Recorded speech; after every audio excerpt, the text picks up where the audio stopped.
Yeah, so this is my presentation on visual appeal and art direction in video games. So, yeah. So, what gives something visual appeal? My opinion, good visual appeal is an idealization, simplification, or interpretation of reality with a strong application and an understanding of design. So, the artists, this is Krenz Kuchart, this is Theo Prinz, that's Range Murata, and that's Alphonse Mucha, and all of these artists have a strong understanding of how, like, the visuals in reality work. Like with Krenz, like his use of light and shadow and the perspective on the face, and then of course with Range Murata, like the colors and composition, so it's very easy and readable picture, right? And of course, with Alphonse, he's really great at keeping the viewer in the image. Like he uses like lots of like focal points. So like the hands are a focal point. The face is a focal point, and when I say focal point, I mean like a place that the eye is drawn to. He leads the viewer around the image, like that, and he keeps them in the image through this very subconscious arrangement of lines. And then Theo Prinz, he's an environment artist. I don't know that much about environments, but I would assume it has to do with like here, like light and perspective. You can see the view, like viewer, and yeah, it's a really readable image. They all have a really good understanding of how reality works, and therefore they can stylize it very well. Okay, so the art fundamentals. So this is where you get your visual understanding of reality from. So these on the bottom, these are not as necessary as the ones on the top. The art fundamentals will range from person to person. Like if you're a character designer, you might focus more on gesture and maybe like colors and rendering. And then if you're an environment artist, you might focus more on composition, and you also have rendering and values and stuff. Yeah, but every artist has some amount of knowledge on these, and preferably masters them, right? Because like line, so there's three types of lines. There's C curves, right? And then there's S curves, and then there's straights. And we abbreviate this by calling it CSI. Yeah, so it's obviously a very important part of a drawing to have clean lines and to be able to identify the lines in your drawing so you can make a strong gesture, strong image. And then proportion. This is an extremely important one. You know all those memes about like the golden ratio and where they like put it over various things? Well, it's because like when something's like proportion is off in a drawing, it really like sets off like signals in our brain that this is wrong. You know, everything in life has a certain proportion and like measurement or ratio to it. And so getting that right is really like one of the keys in making good, like a realistic interpretation. And then there's shape, right? So just put the circle, triangle, rectangle, right? Every image you see is made out of shapes. Either be like shapes of color, of shapes made out of lines. And then there's form. So this is establishing an object in a 3D space, right? You can see there's a box, there's a cone, and there's a cylinder. And so forms give things weight, right? Like I could like reach out and touch that, right? Even though it's only on a 2D flat surface. And then perspective is, so if the viewer, right, like we're looking at that image in real life, like where would they be looking at it from? Would I be looking at it from a low angle or a high angle, right? Like how would the things in that perspective look like, right? Like where would the vanishing points be? Like how would that box, would that box like have lines like this, right? That go back to that one point. You see how they're all angled towards a certain point? We call that a vanishing point. But yeah, sorry, getting off track. But yeah, the ones on the bottom, so actually I should just explain these a little bit. So gesture, this is what gives something life. Gesture is like a human like pose, right, summarized, or it's like the way that a skirt flows or the hair flows in the wind. It's how to give something life and emotion, and composition is how to make a pleasing image, right? So how do we look at this image so that like how can I make this viewer like stay in my image and make it an appealing image to look at? Like the arrangement of the elements in the scene so that it's easy to look at. And then rendering, this is how like light hits a form. These are my examples of how just basically how light casts and hits a form, as well as other things like color and color theory and all of that stuff, but that's a little advanced and you might want to get to later if you haven't gotten good at the ones on the top. So, okay, so I'm going to be like talking about how like games use the art fundamentals, right, to strengthen the art direction. So I started off with Okami, which is one of my favorite games. I've like played it like 5 times. And so Okami makes really good use of gesture, line, and shape, I would say. Because look at how they, in the rendering system, how they have like the line weight, right, from thick to thin. And look at like the gesture of the tree, how like it's unnatural and asymmetrical. Because most things in like in nature are not very symmetrical. And then like look at the character design of like this fox here. See how like instead of using like jagged kind of like furry, you know, like strokes to indicate fur, they use squares instead. It's a very interesting design choice, and they take strong influence from. Let me look at mine. It's from Iyoku. I don't know how to pronounce it. I'm so sorry. Ukiyo-e. I think that's how you pronounce it. It's a style of Japanese woodblock print, and it flourished in the 17th to 19th century. And I just have some examples of side by side, some art from that era and how it influenced this game. And I think it's very interesting that like the art style just strengthens like your immersion in the game, because the story, right, is about like this sun goddess, and it's about Japanese folklore. So borrowing, right, an art style or being influenced by an art style from like old, you know, Japanese history, I think really just sells the point and makes you feel like immersed. And it just makes for a very compelling and unique and beautiful game. So, okay, so this is, my friend gave me a lot of recommendations, and I haven't played quite a few of the games he gave me recommendations to, so I might get some things wrong. If I do, correct me. This is Metal Slug. What I found most interesting about this game is its use of perspective. So I noticed that like in a lot of platformers, like you can see in this scene, it's a very like straightforward perspective and it flattens out everything, but I noticed that they have one scene, right, where they decided to have it on an angle.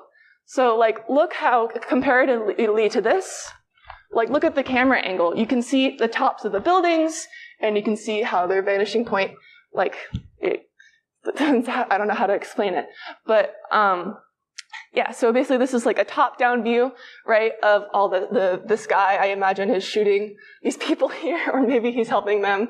And then you can also see like the top of this tank here.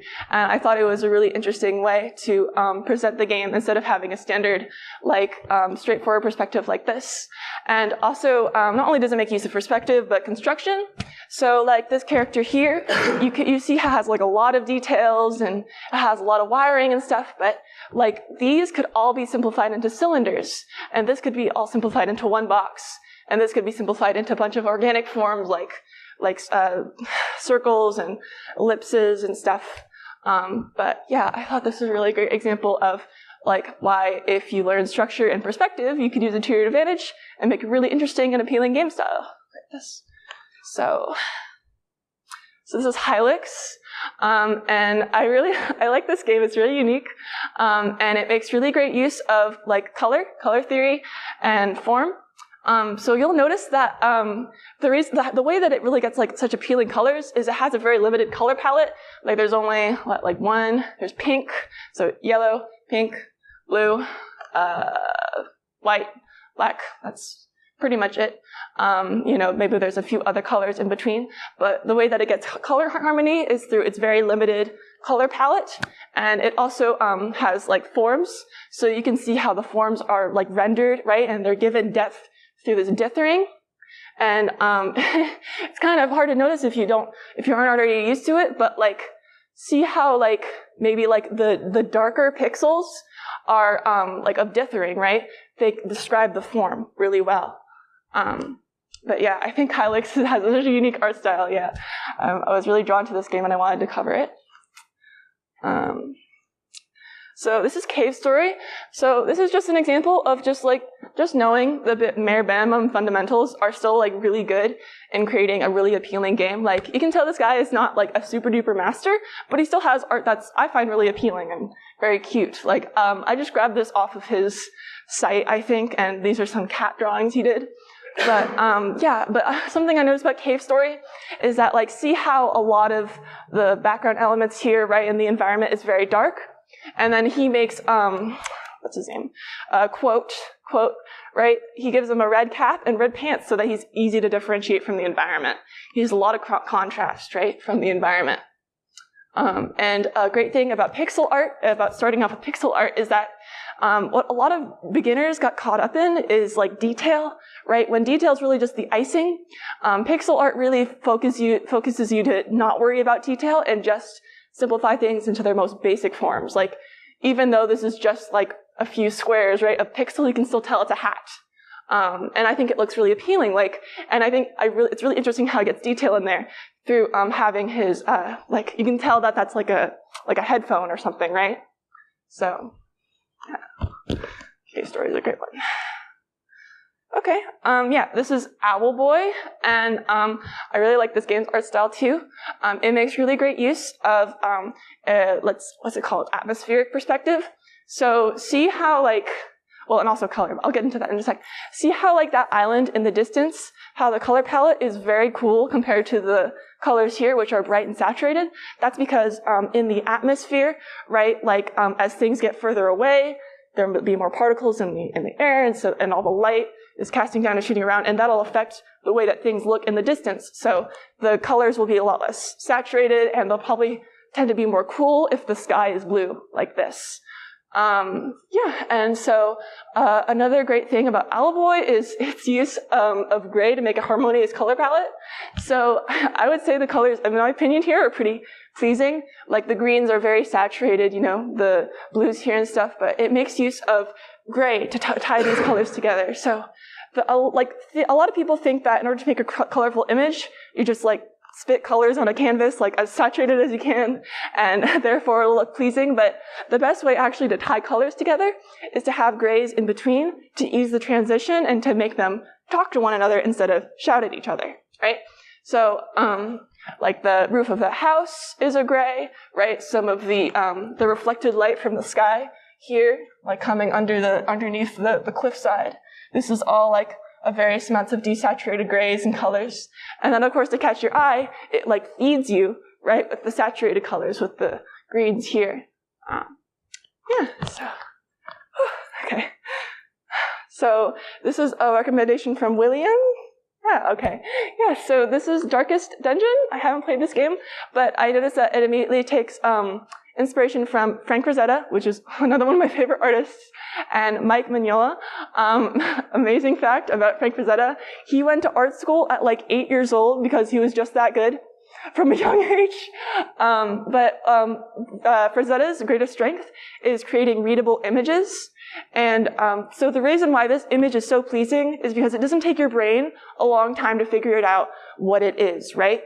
You can see easily the contrast of the light and shadow, and the forms, right, describing his muscles. And you can also see, the background is lighter to make his silhouette stand out. And so what Darkest Dungeon does is it borrows from Mike Mignola and Frank Frazetta, right, their style of grouping together, large shadows, right? And it uses it to create readability and also a certain art style.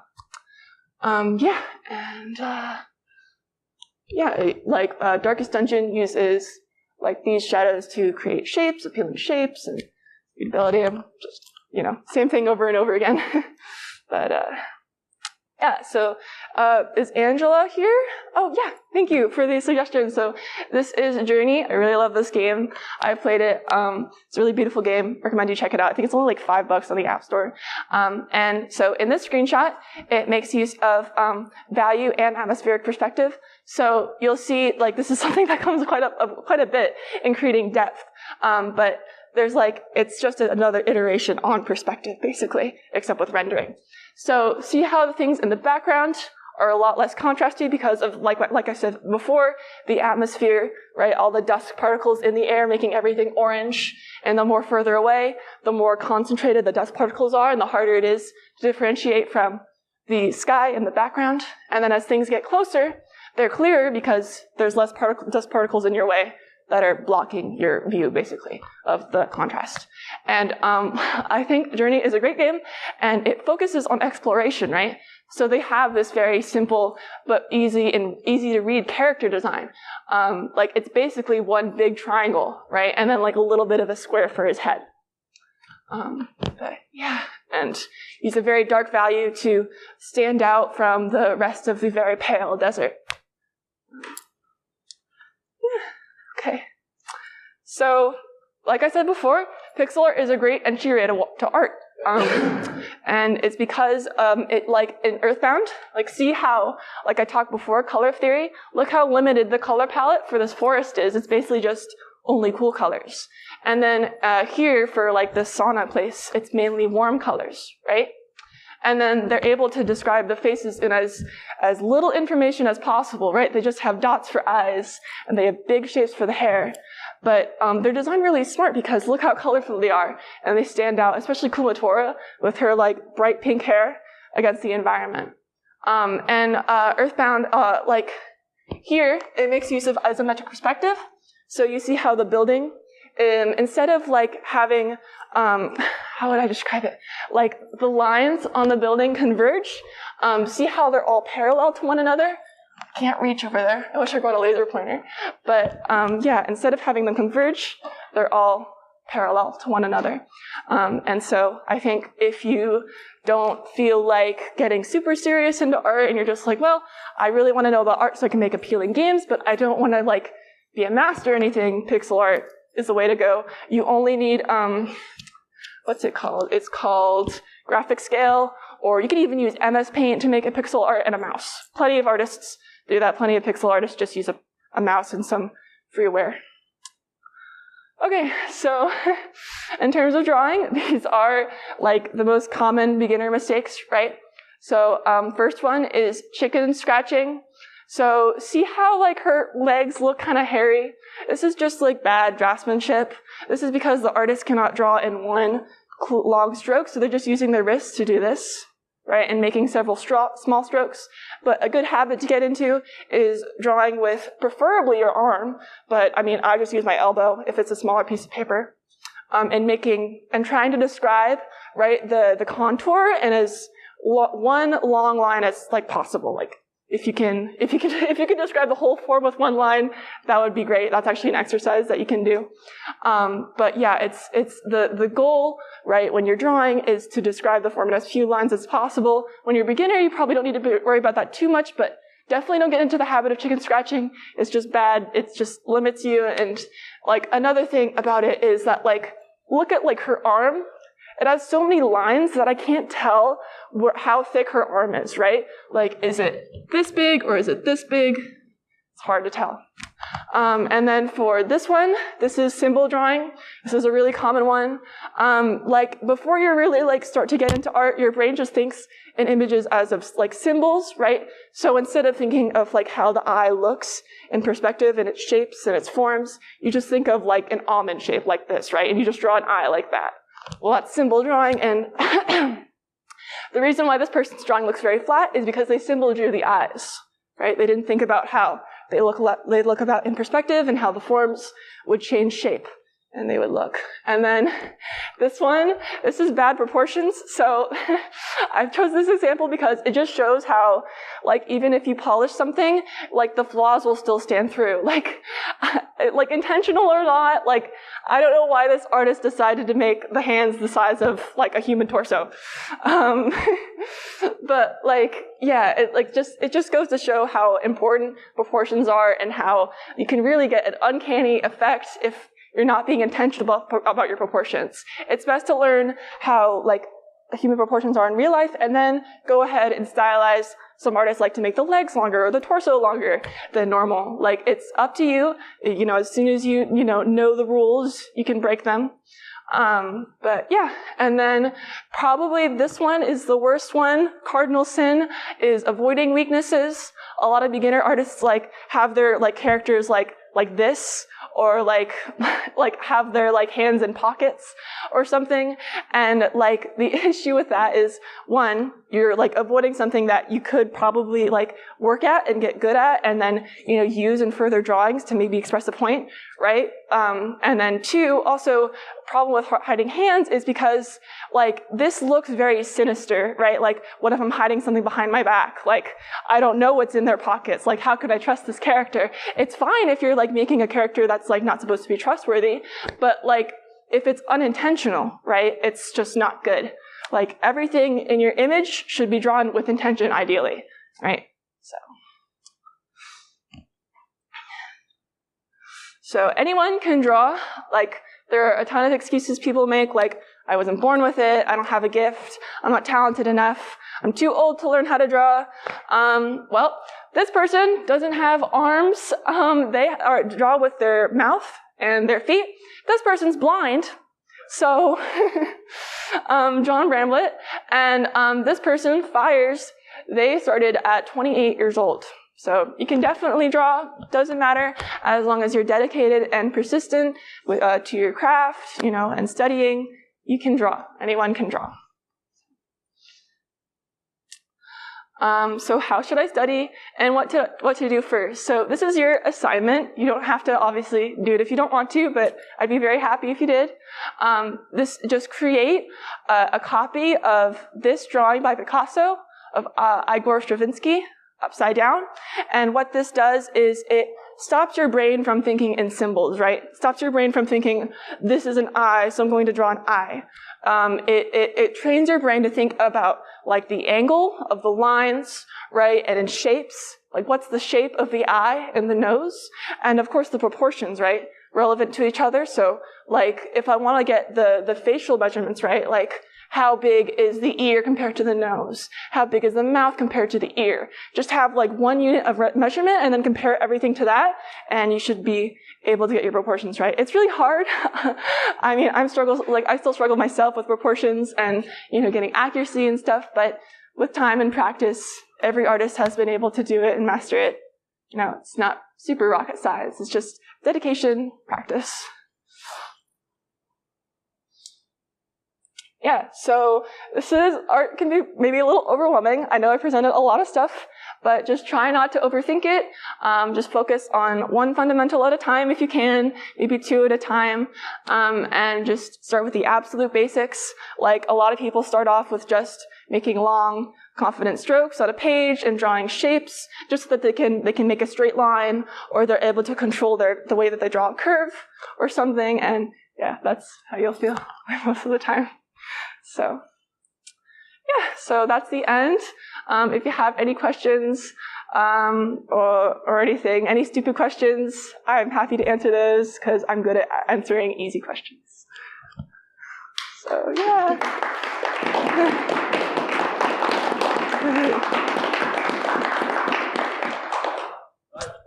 Yeah, what's up? When did you start art? So I've been drawing since I was a kid, but I started like seriously probably about a year ago.